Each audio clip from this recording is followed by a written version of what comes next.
ఇక్కడ మీరు చూస్తున్న ఈ పుష్పాలని బ్రహ్మకమల పుష్పాలు అంటారండి. ఇవి ఓన్లీ నైట్ టైంలో మాత్రమే మనకి పూస్తాయి. 11:30, 12 ఆ టైంలో పూస్తాయి. వీటిని మనం చాలా అరుదుగా చూస్తూ ఉంటాము. ఇవి ఎక్కడ పడితే అక్కడ మనకి కనిపించవు. Hello everyone, welcome back to our YouTube channel Swapna Venkat అండి. ఈ బ్రహ్మకమలం పుష్పాలు నేను మా అపార్ట్మెంట్లో మా ఆంటీ గారి వాళ్ళ ఇంట్లో చూడటం జరిగింది.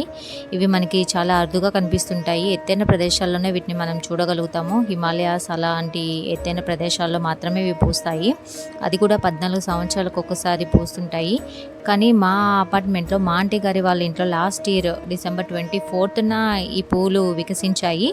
మళ్ళీ 6 months తర్వాత నిన్న నైట్ వీటిని మేము చూడటం జరిగింది. వీటిని మనం ఎలా పడితే అలాగా ఎప్పుడు పడితే అప్పుడు కోయకూడదండి. ఎందుకంటే ఇవి దేవత ఆరాధ్య పుష్పాలు కాబట్టి. ఇవి వికసించటం అనేది మనకి ఒక మంచి సంకేతంని సూచిస్తుందటండి. సో నాకైతే ఈ పుష్పాలను చూసే అదృష్టము ఇవాళ వచ్చింది. సో మీలో ఎవరైనా వీటిని చూసి ఉంటే మాత్రానికి కామెంట్ చేయండి. Thank you.